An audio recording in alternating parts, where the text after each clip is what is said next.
The tycoon imposes a single condition in exchange for forgiving the young woman's debt. She will marry me and learn to make love. If you enjoy stories like this, be sure to subscribe to this channel. We post daily. Continuing. The last rays of the sun beat down on the cracked earth of the Texas Panhandle.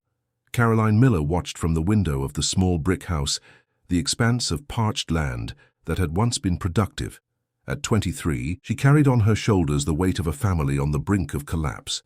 Her young face, framed by dark curls, held a determined expression that concealed the growing despair within her chest.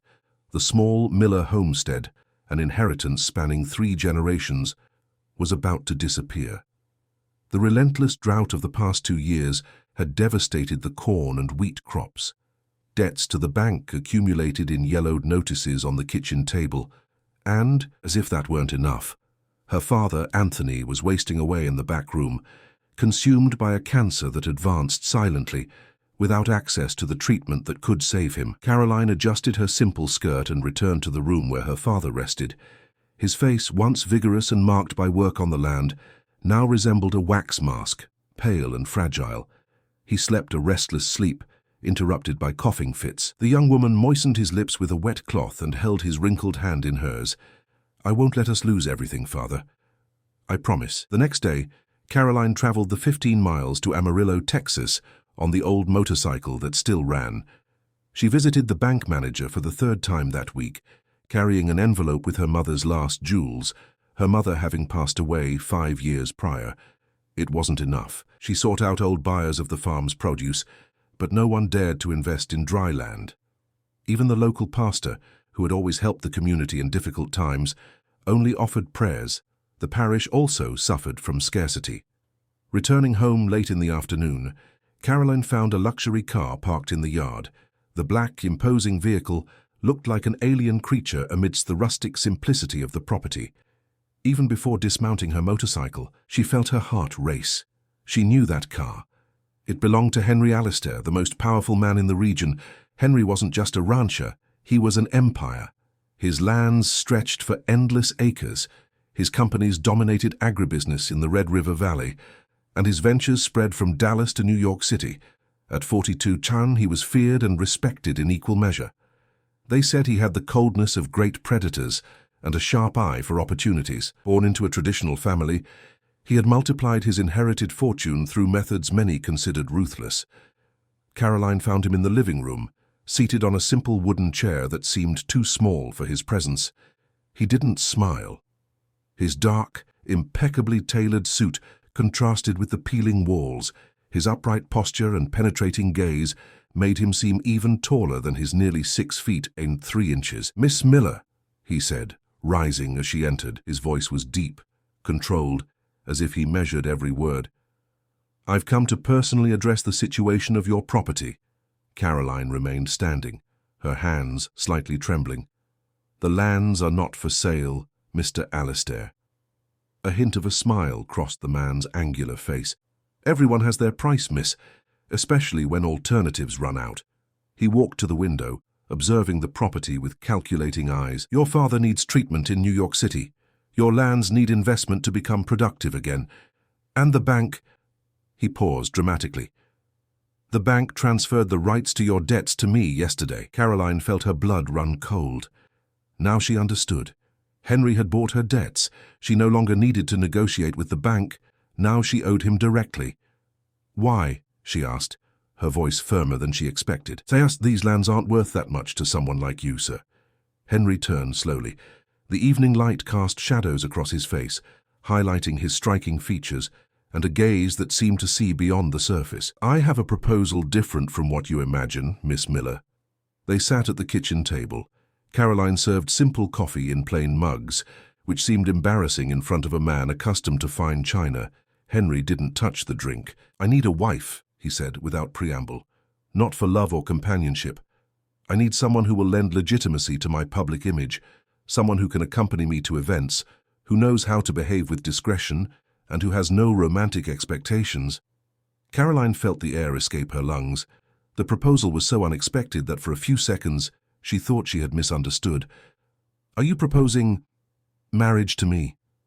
"A contract," he corrected. In return, I will pay your debts, guarantee the best treatment for your father in New York City, and invest enough to restore the productivity of these lands. Your family will be safe." The silence that followed was heavy as lead. Caroline searched for words that wouldn't come. Why me? There are women from influential families who would accept. I don't want political or social connections.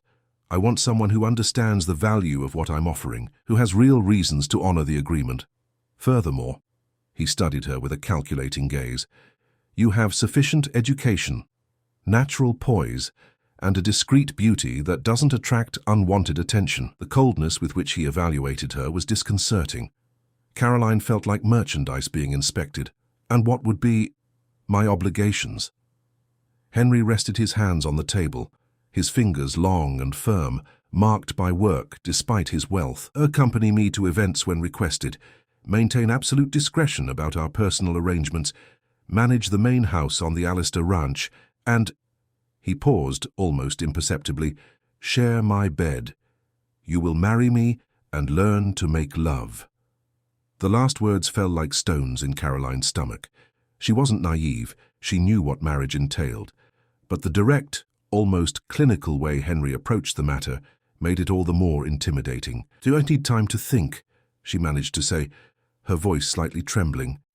"You have until tomorrow," he replied, standing up. "The bank has scheduled the land auction for next week, and your father needs to start treatment as soon as possible." That night, Caroline didn't sleep. Sitting on the porch of the house, she watched the stars in the clear Texas panhandle sky, searching for answers that wouldn't come. Henry's proposal was a prison, but also the only chance to save her family. She thought of her father, of the lands that represented her ancestors, history, of the dreams she had built for her life.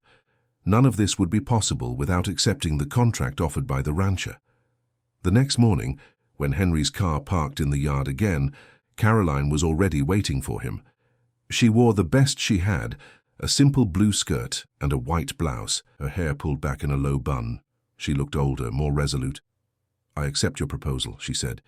Even before he had fully exited the vehicle, Henry nodded, as if he had never doubted her answer. "The contract is in the car. We'll sign it now." Without witnesses other than the driver, who remained at a respectful distance, Caroline signed the document that would change her life forever. There was no romance, no empty promises. It was a business deal, sealed with ink on paper. "The ceremony will be next Saturday in the ranch chapel. Only what's necessary to make it official," Henry informed her. "A driver will pick you up on Friday. Bring only the essentials. I will provide the rest." He hesitated for an instant, as if he were about to say something more, but he merely extended his hand for a formal handshake, which Caroline accepted with an almost imperceptible tremor. 3 days later, her father embarked for New York City, accompanied by a nurse hired by Henry. The treatment was already scheduled at one of the country's best oncology hospitals. Caroline hugged him tightly at their farewell. "I don't understand why he's doing this, daughter," the debilitated man murmured. "Be careful. Everything will be fine, father. Just focus on getting better." On Friday, as agreed, a driver arrived to pick her up. Caroline entered the luxury car, carrying only a small suitcase with simple clothes and a few personal items. A family photograph, her mother's rosary, and a book of poetry that had accompanied her since adolescence. The Alistair Ranch was a world apart. Located about 30 miles from Amarillo, Texas, it stretched for acres of irrigated land, a green oasis amidst the aridity of the plains. The main house, an imposing construction that blended colonial elements with modern touches, stood atop a hill, surrounded by well-tended gardens and a swimming pool that reflected the blue sky. Caroline was greeted by Mrs. Eleanor, the housekeeper, who had managed the house for over 20 years, a middle-aged woman with an austere face and vigilant eyes, who evaluated her from head to toe with poorly disguised suspicion. "Mr. Henry has determined that you will stay in the master bedroom," she informed her, leading Caroline through corridors decorated with noble wood furniture and works of art. "Your new clothes are already in the closets. If you need anything, just call one of the maids." The bedroom was larger than the entire house where Caroline had grown up. Decorated in shades of blue and white, it had a king-size bed in the center, ample wardrobes, and a balcony overlooking vineyards that stretched to the horizon. A side door led to a marble bathroom, With a bathtub and double shower, Mrs. Eleanor left her alone without further explanation. Caroline opened the closets and found dozens of new items, dresses, pants, blouses, all from expensive brands and in sizes precisely fitted for her. There was also a selection of fine and delicate lingerie, which made her blush as she imagined how Henry knew her exact measurements. She took a long bath and chose a simple dress from among the new ones. When she went out to explore the house, she noticed curious glances and whispers from the staff she encountered. It was evident that everyone knew who she was and why she was there. Some looked with pity, others with poorly disguised disdain.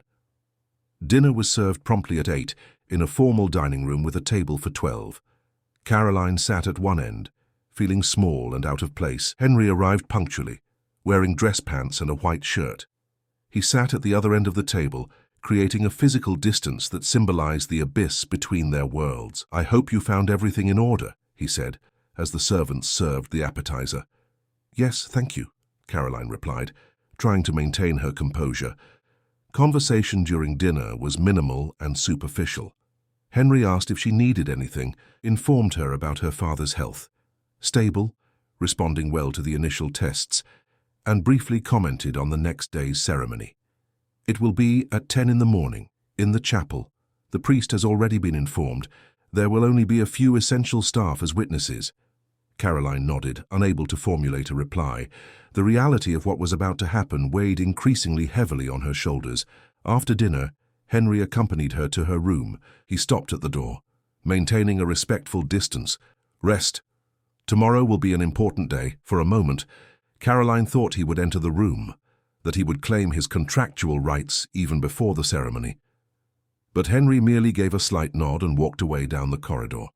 The ranch chapel was a simple and elegant construction, with stained glass windows that filtered sunlight into colorful beams.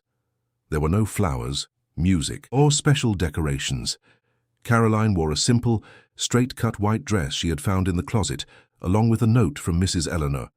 For the ceremony, Henry awaited her at the altar, wearing a dark grey suit. His face showed no emotion, neither happiness nor regret, just the same controlled expression as always.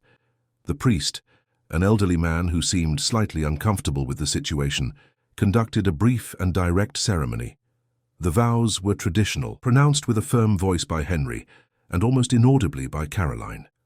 When the priest declared them husband and wife, Henry leaned in and placed a chaste kiss on her lips, their first physical contact. It was a brief touch, without passion or tenderness, merely the fulfillment of a formality. There was no reception or celebration. After the ceremony, Henry had urgent business to attend to. Leaving Caroline alone in the main house, she spent the rest of the day wandering through the rooms, feeling like an intruder in her new home. The staff maintained a respectful distance, but their glances conveyed curiosity and, in some cases, poorly disguised disdain. During dinner, again formal and silent, Henry informed her that he would need to travel to New York City the following week. "I will take the opportunity to personally check on your father's treatment," he said, with a neutral tone that didn't reveal whether he was doing a favor or fulfilling a contractual obligation. "Thank you," Caroline replied, lowering her eyes to her plate. "May I write a letter for him?" Henry nodded. A heavy silence settled between them, broken only by the clinking of cutlery. When they finished dessert, Henry stood up and extended his hand to her, a gesture that surprised her. "Come." Caroline felt her heart race. She knew what was coming next. It was their wedding night, a night that, under other circumstances, should have been one of intimacy and discovery between two people in love. Instead, she felt she was walking towards the fulfillment of yet another contractual clause. As they entered the bedroom, Henry closed the door and stood still for a few moments, observing her. His gaze had changed. It was no longer cold and calculating, but intense, with a glint that Caroline couldn't decipher. "You can use the bathroom first," he said, with unexpected gentleness. Caroline nodded, taking a silk nightgown from the closet, white and elegant, but without the vulgarity she had feared to find. In the bathroom, she took a long bath, trying to calm her nerves.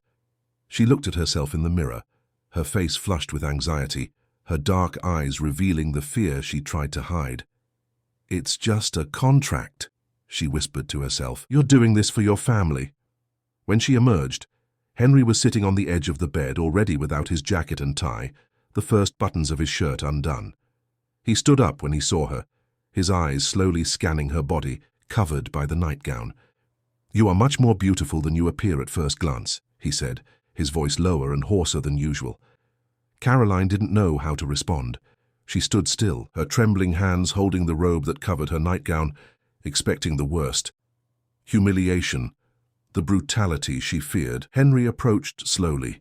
He raised his hand and touched her face with surprising delicacy, his fingers tracing the curve of her jaw. Then, with deliberately slow gestures, he untied her robe, sliding it from her shoulders until it fell to the floor.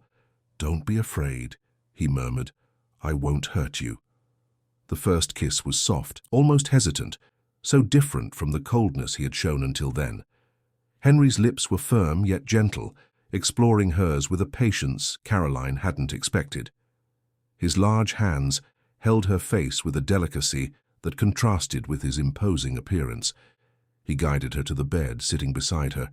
He continued kissing her, now with more intensity, but without haste. His hands moved over her arms, then her shoulders, her back, always with firm yet respectful touches. "You've never—" He hesitated, his questioning gaze meeting hers. Caroline shook her head negatively, the blush intensifying on her face. It was true. She had never been with a man before. In the small community where she had grown up, courtships were few and chaste, watched by the vigilant eyes of the neighborhood. Henry nodded, an indescribable expression crossing his face. "Let's take it slow, then." What followed was a gentle and patient initiation. Henry guided her with soft words and firm touches, teaching her without humiliating her.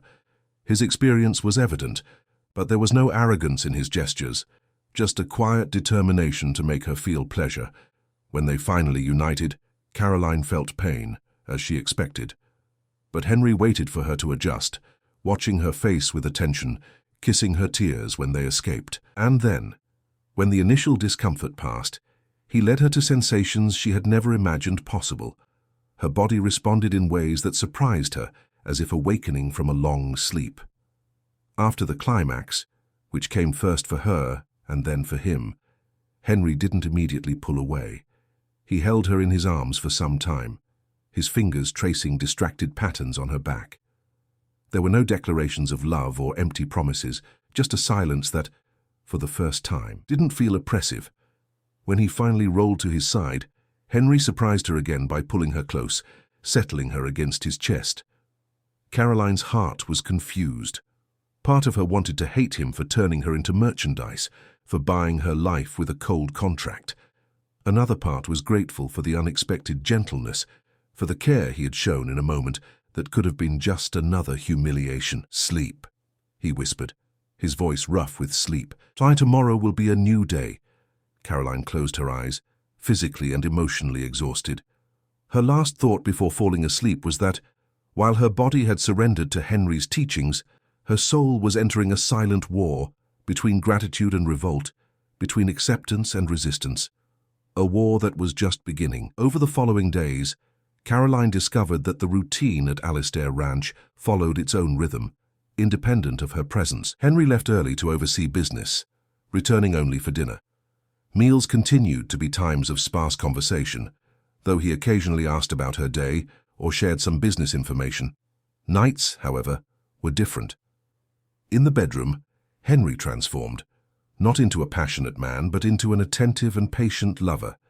He taught her about her own body with a mix of authority and gentleness that left her confused.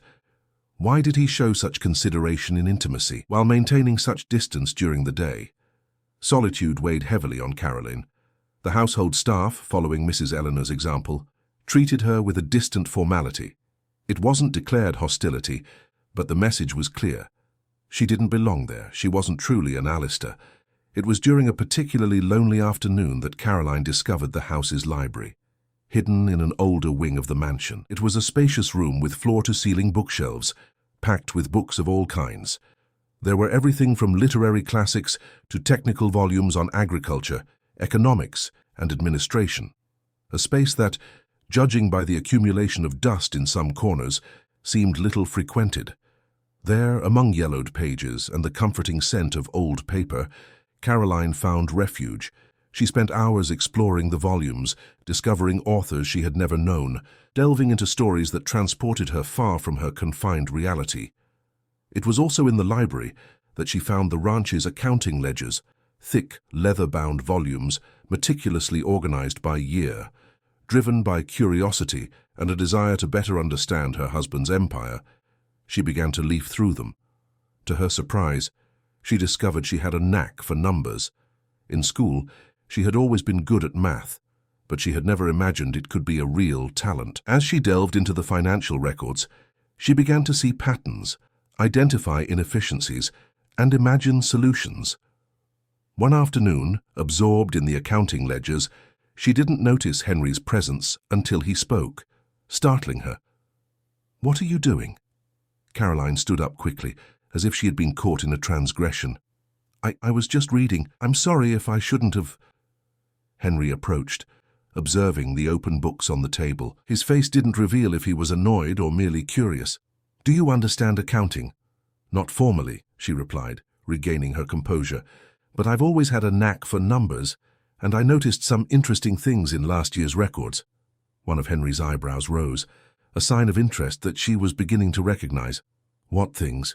Hesitantly at first, then with growing confidence, Caroline explained her observation about how irrigation costs had disproportionately increased in a specific area of the ranch, suggesting a possible leak or inefficiency in the system. Henry listened in silence, his face impenetrable.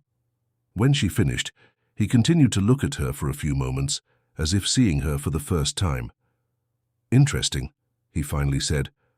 "I'll check on that tomorrow." That night, during dinner, Henry broke the pattern of silence. "You were right," he said, surprising her. "There was a problem in the North Sector's irrigation system. We'll save thousands of dollars a month with the repair." Caroline felt an unexpected warmth in her chest, a feeling of pride and satisfaction she hadn't experienced in a long time. "I'm glad I could help," she replied, allowing herself a small smile.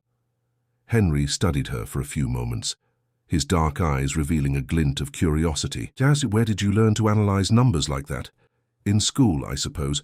I always liked math, and on our small homestead, I was the one who helped my father with the accounts." Henry nodded, thoughtful. Then, in a gesture that caught her completely off guard, he reached across the table and briefly touched her hand. "Perhaps we can find a use for that talent of yours." That casual touch, the first public gesture of recognition he had shown, marked the beginning of a subtle transformation.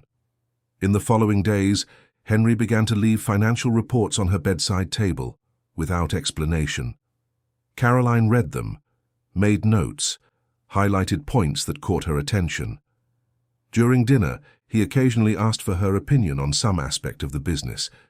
At first, she responded timidly, fearing to appear presumptuous, but with each conversation, she gained more confidence, realizing that he truly listened to her observations. Their hands, which previously would withdraw after meals, now occasionally met in brief touches.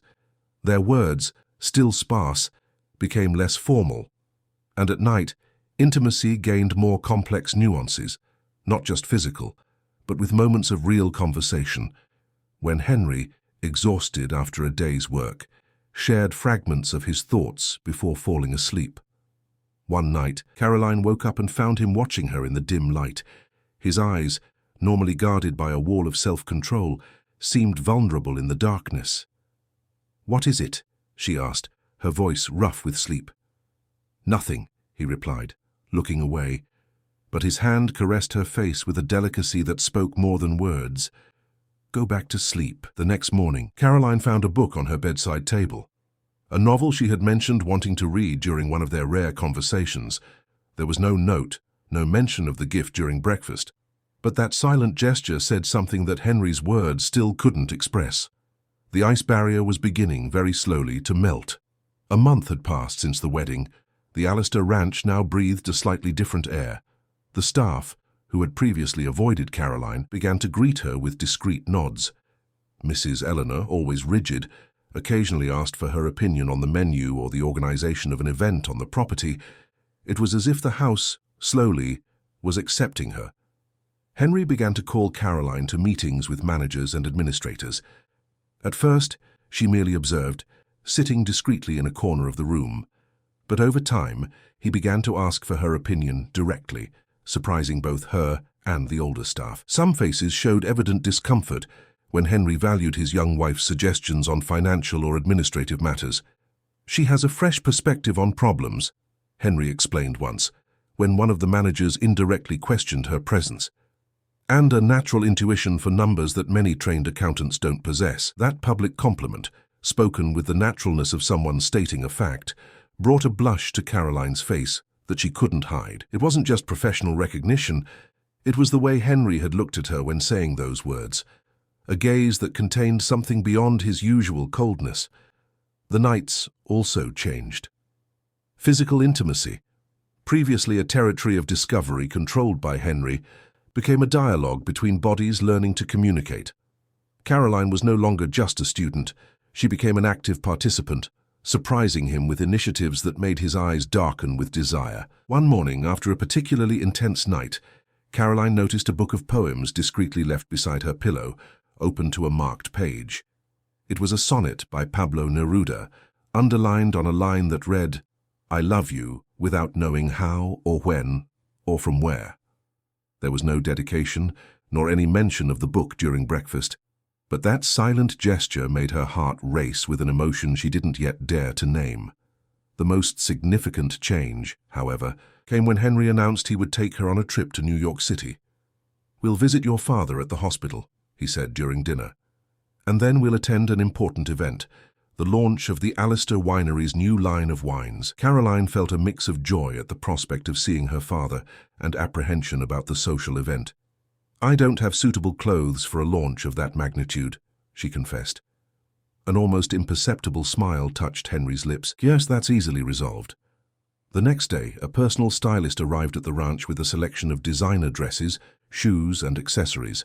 Caroline, accustomed to simplicity, felt out of place amidst so many luxuries. But the professional, an elegant middle-aged woman, reassured her with kindness. "Mr. Alistair asked us to find pieces that would enhance your natural beauty without exaggeration," she explained. "He specifically mentioned that he didn't want to transform you into something you are not." That unexpected consideration touched Caroline deeply. Henry could have dressed her like a trophy, covered in jewels and excesses for public display. Instead, he respected her essence. The trip to New York City was revealing in many aspects. The reunion with her father, now settled in a comfortable apartment near the hospital, showed Caroline how much her decision had been worth it. Anthony Miller, still frail but visibly better, hugged her with tears in his eyes. "You're different, daughter," he said, studying her with an attentive gaze. "There's a new light in your eyes." Caroline smiled, uncertain how to explain the transformations occurring within her. How could she tell her father that the marriage of convenience was beginning to become something more complex, that the man who had bought her life with a cold contract now looked at her in ways that made her heart stumble? Henry remained respectfully distant during the visit, allowing privacy between father and daughter. Only at the end did he approach for a formal conversation with Mr. Miller about the progress of the treatment and the next steps. "Your daughter has been a great partner," Henry said, with a naturalness that surprised Caroline. "Though her business intuition is impressive." The look Anthony cast at his daughter contained a silent question she couldn't answer. Was there more to those words than a simple professional observation? The winery event, held in one of New York City's most luxurious hotels, was completely new territory for Caroline.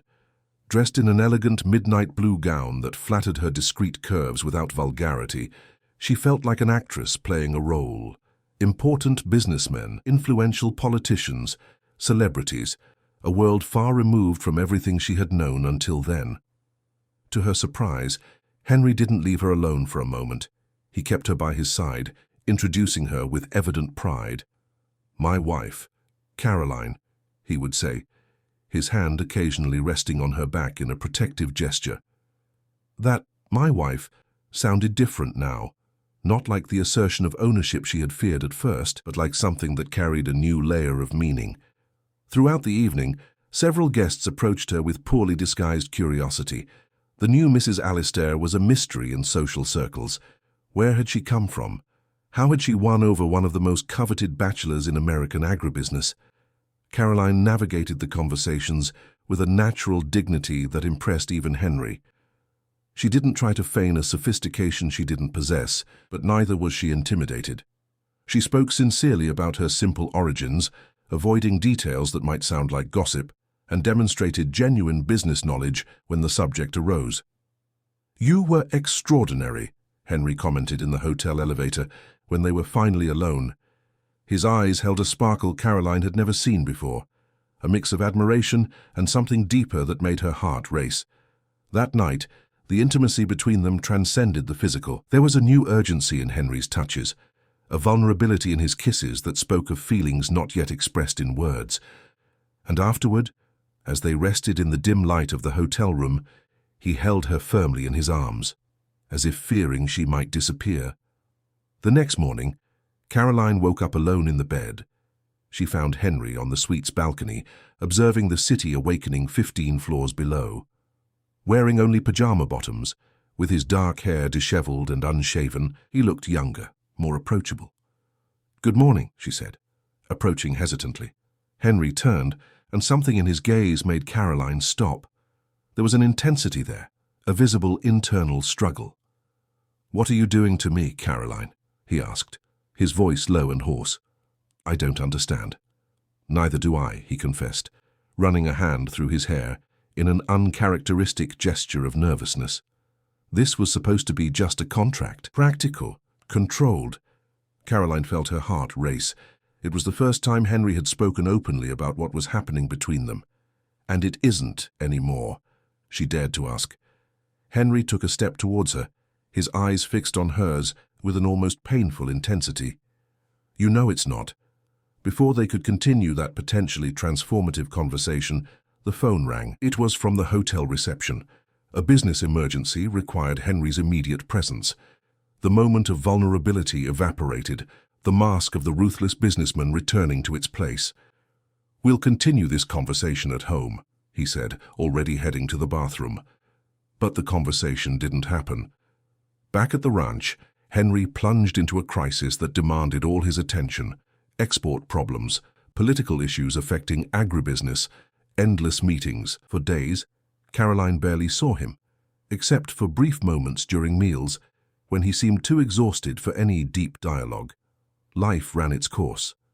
Caroline, increasingly involved in the ranch's administration, discovered an unexpected satisfaction in applying her natural intelligence to concrete problems.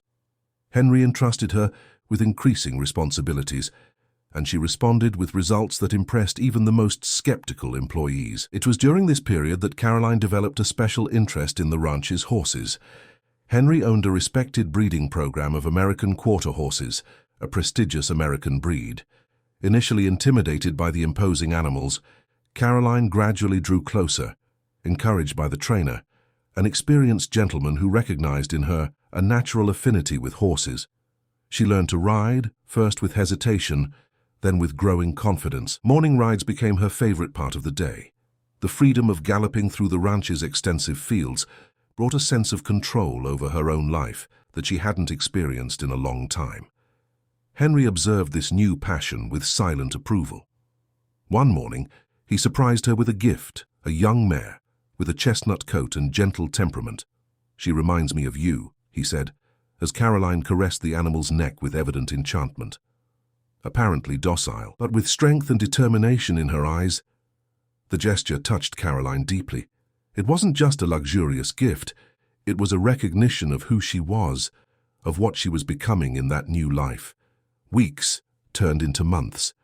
The relationship between Caroline and Henry evolved in a silent dance of approaches and retreats. There were moments of deep connection, nighttime conversations about childhood dreams, shared laughter over everyday situations, the growing comfort of waking up in each other's arms. But barriers also persisted. Subjects Henry refused to discuss, aspects of his past he kept locked away, the evident difficulty he had in expressing feelings directly. It was on a Sunday morning during a solitary ride that everything changed. Caroline, confident in her newly acquired skills, took her mare on a more challenging path in the hills surrounding the property. The animal was startled by a snake that crossed its path, reared violently, and Caroline, caught by surprise, was thrown to the ground. The fall was severe. Her head hit a rock, and for a few seconds everything went dark. When she regained consciousness, she felt intense pain in her shoulder and realized she couldn't get up. The mare had disappeared, likely returning to the stable. Caroline tried to scream for help, but she was too far away to be heard. The strong sun of the plains beat down, and the pain began to make her dizzy. She lost track of time, alternating between moments of lucidity and semi-consciousness. She didn't know how much time had passed until she heard the distant sound of hooves. Then urgent voices, and finally, strong arms that lifted her with extreme care. "Caroline, speak to me!" Henry's voice sounded unrecognizable, choked with panic, stripped of its usual composure. His eyes, when she managed to focus on them, were wild with worry. "I'm fine," she managed to murmur, despite the throbbing pain. "Just my shoulder." "Don't speak. Save your strength," he ordered, but without his customary coldness, just desperate urgency. Caroline was carried to the main house and immediately examined by the family doctor, who diagnosed a mild concussion and a dislocated shoulder.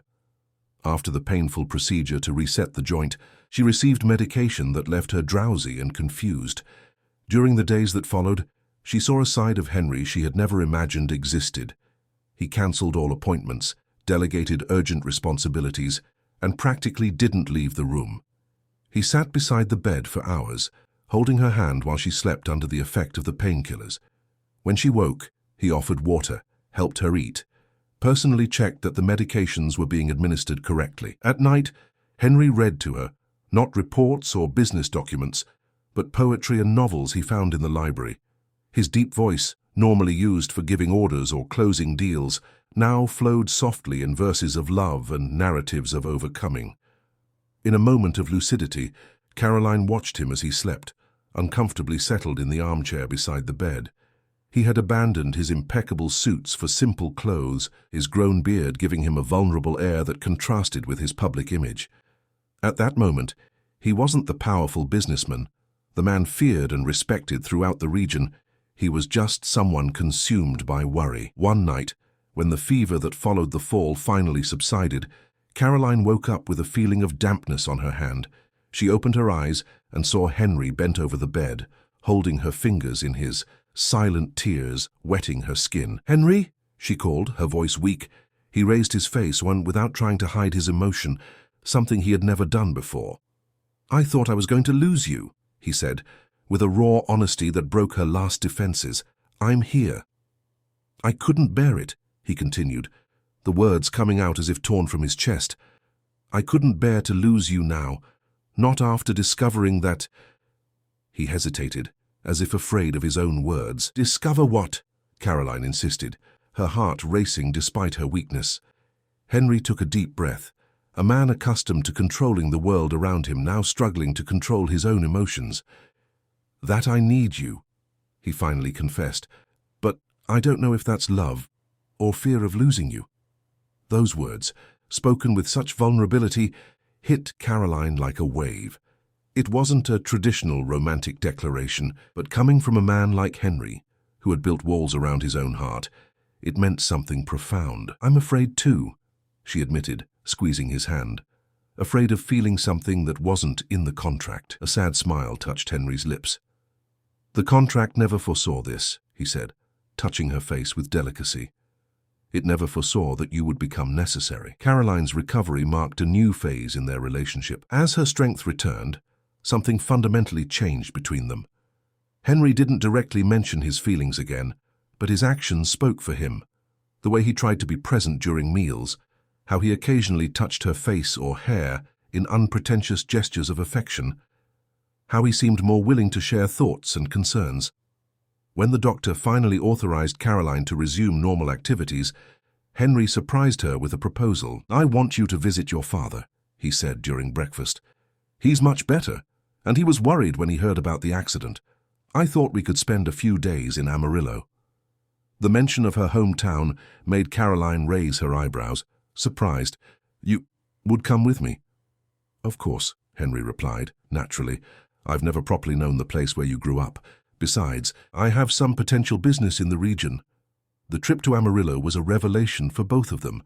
The small Miller homestead, now recovered thanks to Henry's investments, prospered under the care of distant cousins who had taken over its administration. Caroline's father, significantly recovered after months of treatment, had returned to live there, albeit with a nurse who assisted him on difficult days.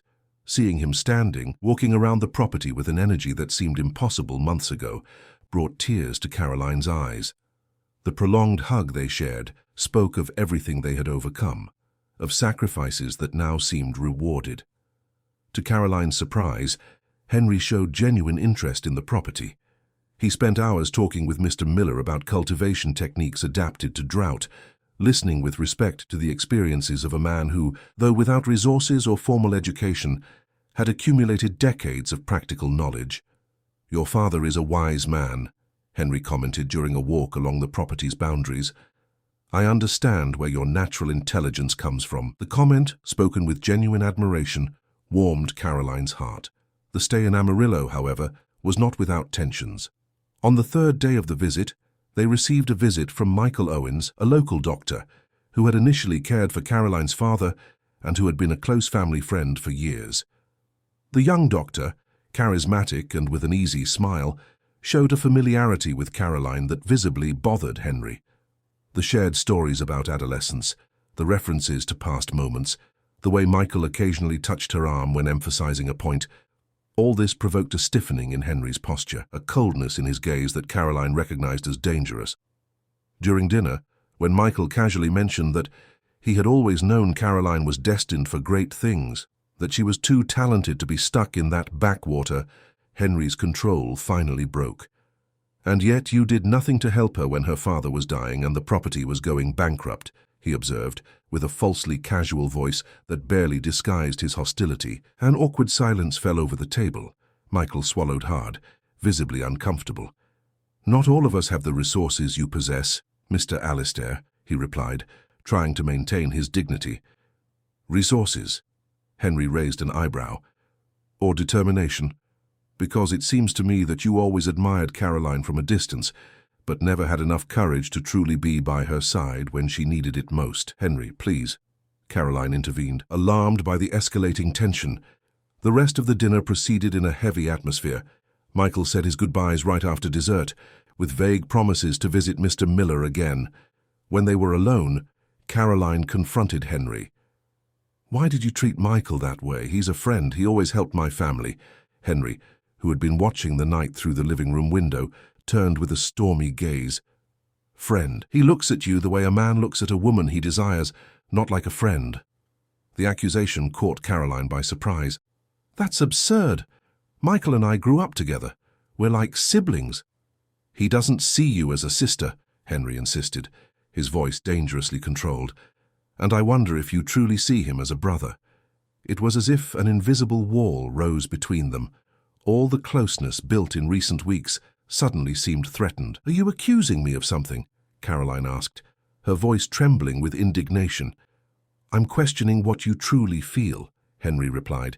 "If you're with me only because of the contract, for your family's security, or if there's something real." "How dare you?" Caroline's voice rose, years of repressed emotions finally finding an outlet.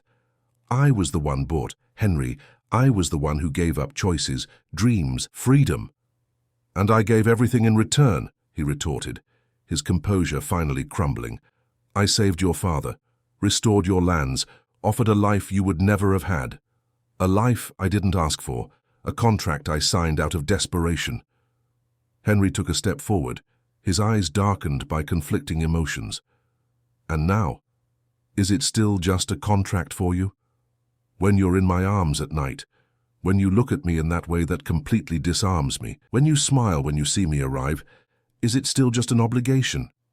The question hit Caroline like a physical blow. The truth was that for a long time her actions had ceased to be motivated by the contract. When she was with Henry, truly with him, in moments of shared vulnerability. She didn't think of obligations or agreements. She felt things she never imagined possible to feel for the man who had bought her. But wounded pride and the sting of the accusation spoke louder. "You don't know how to love, Henry," she said, with a coldness she didn't know she possessed. "You only know how to possess." His face paled as if he had been slapped. For an instant, Caroline glimpsed a pain so profound in his eyes that she almost retracted her words. But it was too late. Henry left without saying anything and did not return to the room they shared at the Miller homestead. Caroline spent the night awake, alternating between anger and regret, wondering how things had derailed so quickly. The next morning, she found him on the porch, watching the sunrise. He seemed not to have slept either. When he turned to face her, his face showed the signs of a night of internal conflict. "I apologize for my behavior," he said, with a formality that hurt more than shouts. "It was inappropriate and unfair to you." Caroline approached hesitantly, still hurt, but already regretting the harshness of her own words. "I apologize too. I shouldn't have said what I said." Henry shook his head, a sad smile on his lips. "Perhaps you were right," he admitted, surprising her. "Perhaps I really don't know how to love. I never learned." There was such raw vulnerability in his confession that Caroline felt her heart clench. "What do you mean?" Henry took a deep breath, as if gathering courage for something extremely difficult. "My father was a hard man, Caroline. He built an empire from nothing, at the cost of many sacrifices and some questionable choices. I grew up watching him treat people like pieces on a chessboard, including my mother, including me. Love was a weakness in our home. Feelings were dangerous distractions." It was the first time Henry had spoken of his childhood, of his family. Caroline listened in silence, realizing how many layers still existed in this man who had seemed so simple to define at first. "I learned to control, to plan, to conquer," he continued. "I learned that power and wealth bring security, that vulnerability is a risk one cannot take in business. I applied these lessons to everything in life, including our marriage." He took a step towards her, his eyes reflecting an evident internal struggle. "But then you happened, Caroline, with your quiet strength, your natural intelligence, your ability to see beyond appearances, and everything I had learned began to crumble." The confession, so honest and stripped of defenses, touched Caroline deeply. She extended her hand, touching his face in a gesture of understanding. "No one is born knowing how to love, Henry." He covered her hand with his own, an almost desperate gesture. "I'm afraid I don't know how," he confessed, his voice low. "I'm ruining everything, of hurting you, of not being the man you deserve." Caroline felt tears in her eyes. Who could have imagined months ago that the powerful and cold Henry Alistair would be standing before her, exposing such profoundly human insecurities?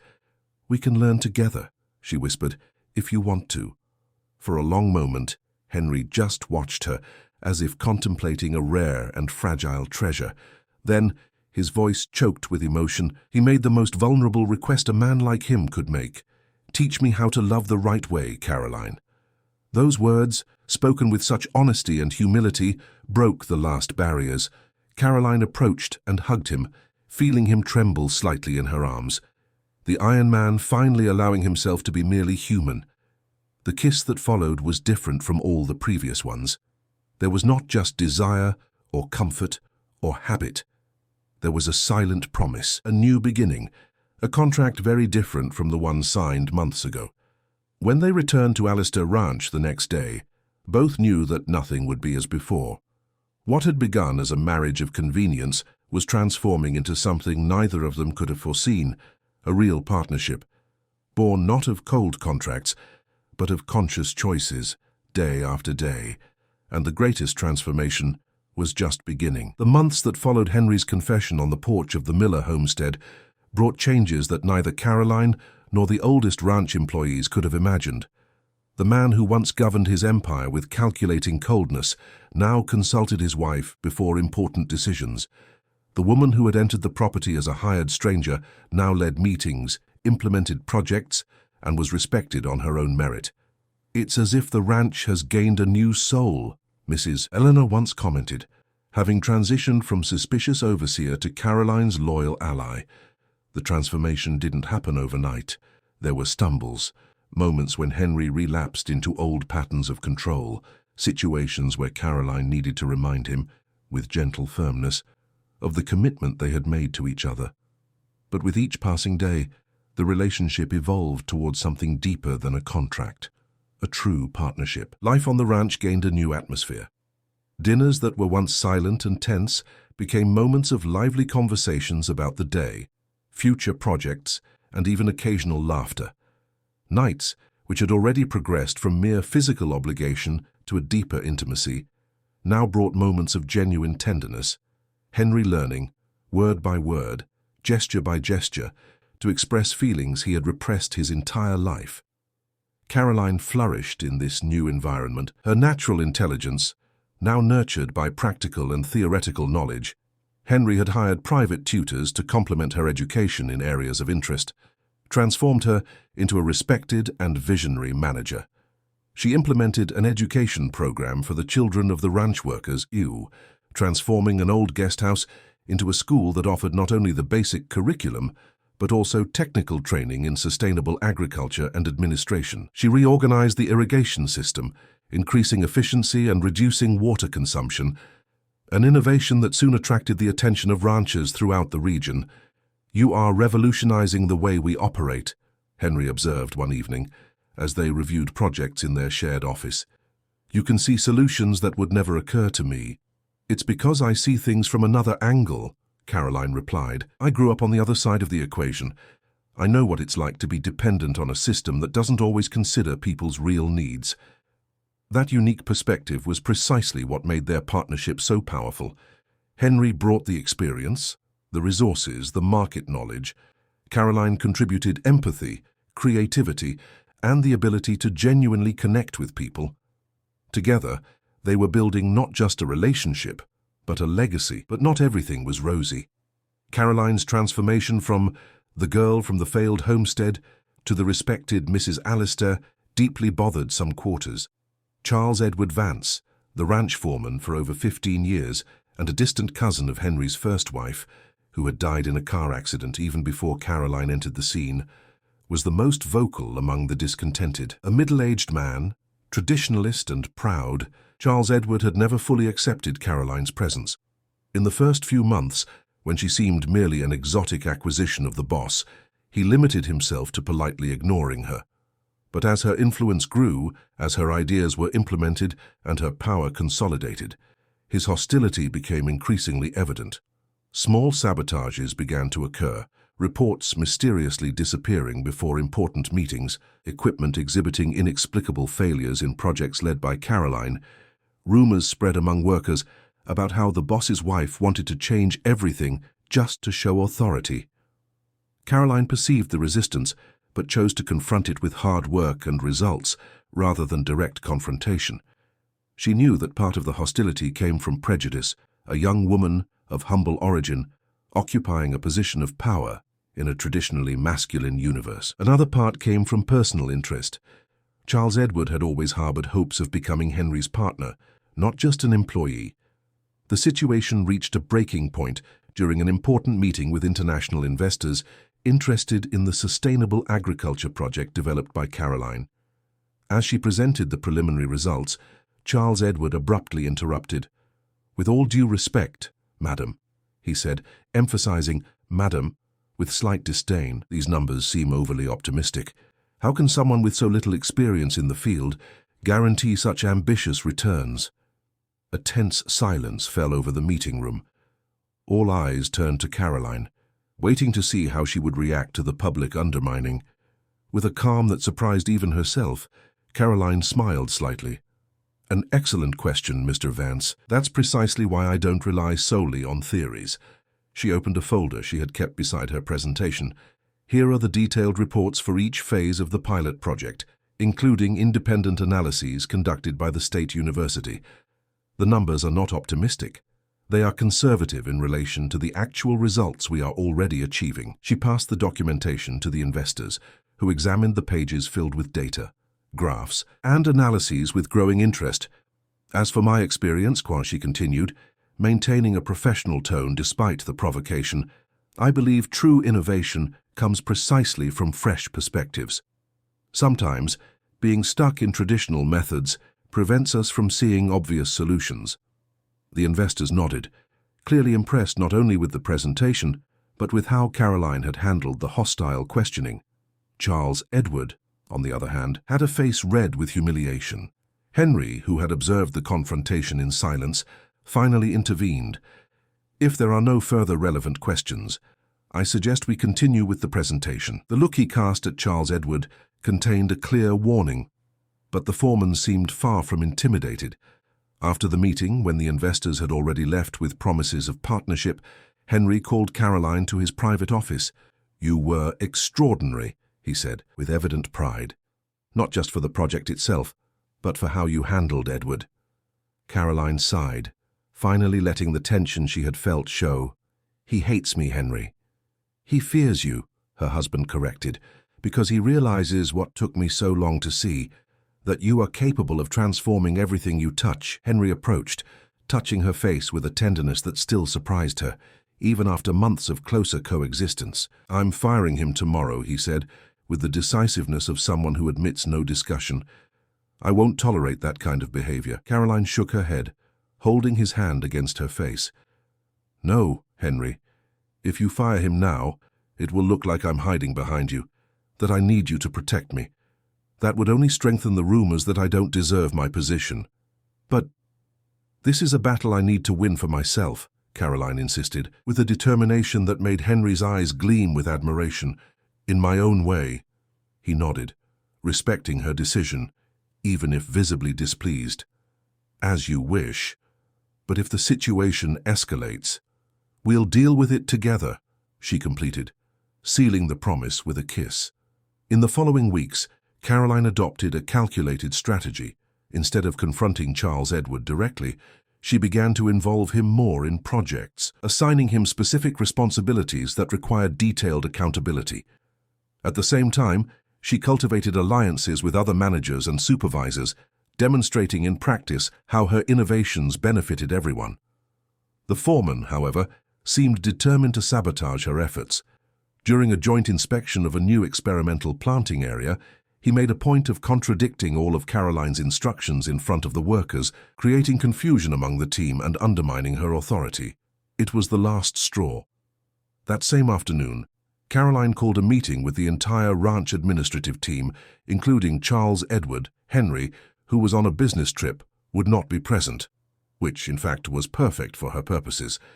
When everyone was gathered in the conference room, Caroline entered with a folder of documents and a serene expression that didn't betray the internal battle she was fighting against nervousness. "I thank you all for being here," she began, with a firm voice that surprised even those who already respected her. "I called this meeting because it's time for us to conduct an honest analysis of the situation at Alistair Ranch." For almost an hour, she presented meticulous data on productivity, costs, organizational climate, and expansion projects. The numbers spoke for themselves. Since she had taken over co-management with Henry, profits had increased significantly, employee turnover had decreased, and the ranch had gained national recognition for its innovative practices. "These results are the fruit of many people's work," she acknowledged, looking around the table. "Each of you contributed significantly to this growth. Except," her voice took on a graver tone, "else when you chose to sabotage instead of collaborate." A tense silence fell over the room. Everyone knew exactly whom she was referring to. "Mr. Vance," Caroline addressed Charles Edward directly, who stared at her with a mix of disdain and apprehension. "For months, I have tried to include you in the transformation process we are implementing. I offered opportunities, sought your expertise, respected your history on this ranch. In return, I received active resistance, deliberate sabotage, and public disrespect." She opened the folder and pulled out a set of documents. These are detailed records of each incident: equipment, mysteriously damaged, altered reports, contradicted instructions, along with dates, witnesses, and financial consequences for the ranch. Charles Edward's face paled. Clearly, He didn't expect such meticulous documentation. As Henry Allister's wife, I could simply demand your dismissal, Caroline continued, with a calculated coldness that recalled Henry himself in their early days together. But as co-administrator of this ranch, I prefer to offer choices. She slid the documents across the table to him. First option, you publicly acknowledge your actions, present a plan for how you intend to repair the damage caused, and commit to working constructively moving forward. Second option, you submit your resignation letter by the end of the day with standard benefits guaranteed. Third option, her voice dropped to an almost whisper, these documents are forwarded to the legal department for evaluation of possible lawsuits for material and moral damages. The entire room held its breath. No one, in all the years at Allister Ranch, had ever confronted Charles Edward Vance in that manner. Direct, documented, impeccable. The foreman looked around, searching for allies, but found only downcast eyes or neutral expressions. His network of influence, built over years, crumbled before the undeniable evidence of his sabotage. This is absurd, he tried, his voice betraying his nervousness. Mr. Henry would never allow. Mr. Henry fully trusts my judgment, Caroline cut in, with an authority that silenced the room. But if you prefer, we can await his return to discuss the matter. In the meantime, you will be temporarily relieved of your duties. It was the final blow. The prospect of spending days or weeks in professional limbo, while the rest of the ranch continued functioning without him, was more humiliation than his pride could bear. That same afternoon, Charles Edward left his resignation letter on Caroline's desk, along with the keys to the ranch vehicle and his access badge. He left without saying goodbye to anyone, a solitary figure carrying a box of belongings out the main gate. When Henry returned 3 days later, he found the ranch operating smoothly under Caroline's serene leadership. Upon being informed of the situation, his first instinct was concern. "Are you sure everything is all right? He didn't try anything against you?" Caroline smiled, touching her husband's worried face. "Everything is perfectly fine. In fact, several employees came to thank me. It seems Edward wasn't exactly popular among his subordinates." Henry observed her with a mix of pride and admiration. "You handled the situation better than I would have," he admitted, pulling her into a hug. "I probably would have lost my patience and created an unnecessary scandal." "I learned from the best," Caroline joked, referring to the strategic coldness she had both admired and feared in Henry at first. Only I added a touch of diplomacy. That night, as they rested on the porch observing the stars of the Texas Panhandle, Henry held Caroline's hand in his, contemplating the changes they had experienced in just over a year. "When I proposed that contract," he said, his voice low and reflective, "I thought I was acquiring a decorative wife, someone who would simply fill an empty space. I never imagined finding a partner, an equal." Caroline squeezed his hand, feeling the familiar warmth she now associated with security and genuine affection, no longer with power and intimidation. "And I thought I was selling my freedom to save my family.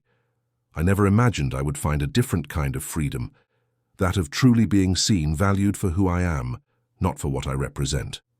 Henry leaned in to kiss her, a slow and deep kiss that carried the story of their entire journey, from cold contract to genuine affection, from obligation to authentic desire, from control to partnership. When they separated, Caroline noticed a different sparkle in his eyes, a contained emotion that seemed about to overflow. "What is it?" she asked, caressing his face. Henry took a deep breath, like someone gathering courage for something important. "I love you, Caroline." It was the first time he had uttered those words. For months, he had expressed his affection in 1,000 different ways, with care, gestures, glances, touches. But the words, so simple and yet so complex for a man accustomed to controlling every aspect of his life, had never been spoken. Caroline felt tears in her eyes. She didn't need to ask if he was sure, if it was true. The journey they had traveled together spoke for itself. "I love you too," she replied, with the simplicity of someone who finally finds the right name for a feeling that had grown slowly, transforming from fear into acceptance, from gratitude into admiration, from desire into true love. That night, the intimacy they shared had a different flavor. It was no longer a dance of bodies that knew each other, but the celebration of a union that transcended the physical. Every touch, every kiss, every whisper carried the weight of a story they had written together, against all odds. 2 weeks later, Caroline woke up feeling strangely nauseous. She initially attributed it to the previous night's dinner or a passing virus, but when the symptoms persisted for days, accompanied by unusual fatigue and a heightened sensitivity to certain smells, a suspicion began to form in her mind. Discreetly, she asked Mrs. Eleanor to buy a pregnancy test in town.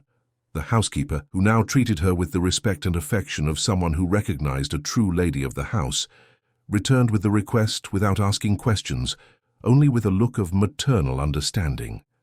Caroline took the test alone, in the master bathroom, her heart beating so hard it felt like it wanted to escape her chest. When the 2 pink lines appeared in the test window, she sat on the marble floor, a wave of contradictory emotions washing over her all at once. Joy, fear, expectation and worry, all mixed in a whirlwind that left her momentarily breathless. A child, a new life, the fruit of a union that had begun as a cold contract and transformed into something so profound and true. How would Henry react? The original contract had never mentioned children. Would it be an unwanted complication for a man who valued control so much? Or would it be received as the natural continuation of the love they had built? She decided to wait for the right moment to tell him. That night, she prepared a special dinner, just the 2 of them, on the balcony that had become their favorite spot in the house. Candles, a bottle of red wine, from which she pretended to drink, discreetly swapping it for grape juice in her glass, and Henry's favorite food, prepared with her own hands, despite the cook's protests. Henry arrived home from work tired, but his face lit up when he saw the romantic setting. After dinner, as they sat side by side contemplating the stars, Caroline finally gathered her courage. "I have something to tell you," she said, her voice slightly trembling. Henry turned to her, his expression softening as he noticed her nervousness. "What is it? Has something happened?" Caroline took a deep breath, searching for the right words. "Do you remember our initial contract?" A shadow of confusion crossed his face.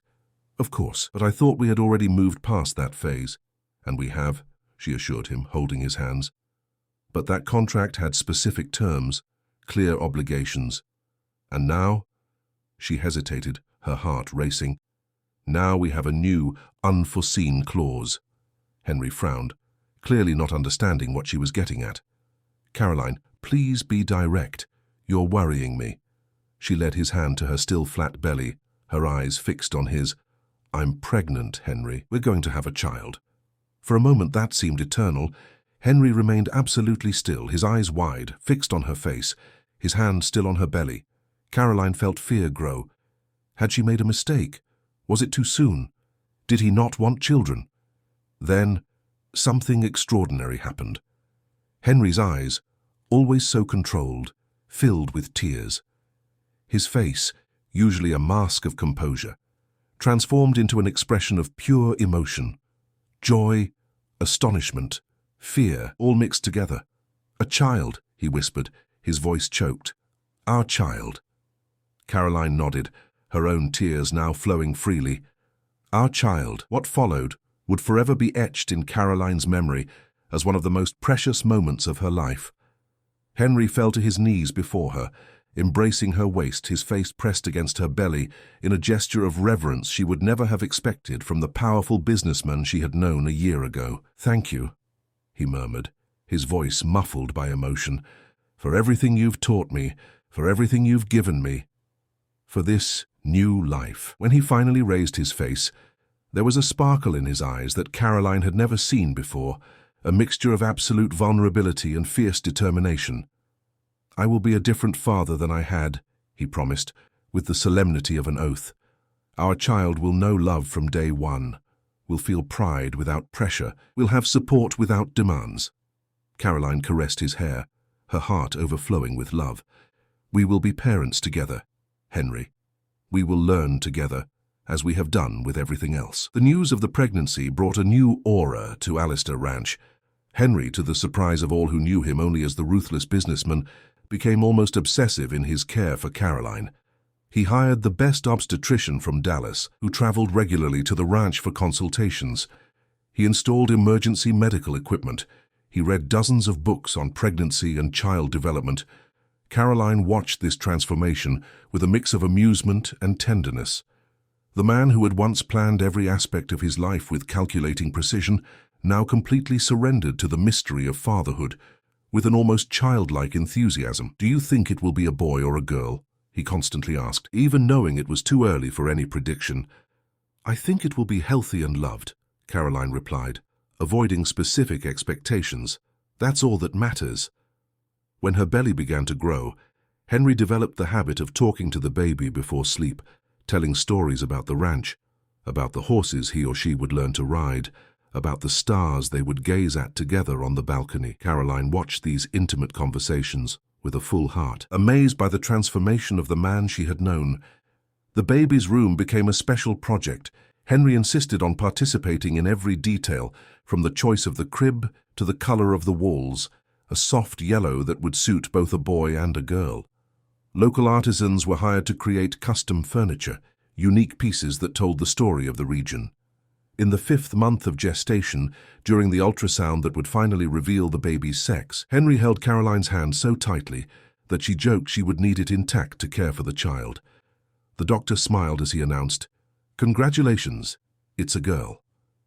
Silent tears streamed down Henry's face, a man who, until he met Caroline, rarely showed any emotion. That night, as they contemplated the stars on the balcony, they discussed names. "I want something that symbolizes what she represents to us," Henry said, caressing Caroline's already prominent belly.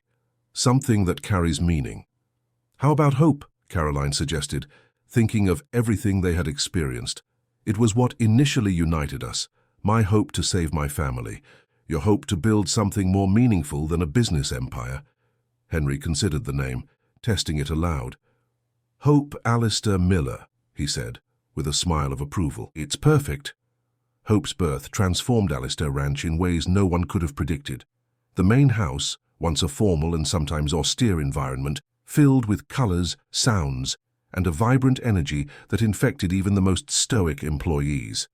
Henry George, to the shock of his business associates, drastically reduced his workload in the first few months. He delegated responsibilities, restructured departments, and reorganized meetings, all to spend more time with his newborn daughter.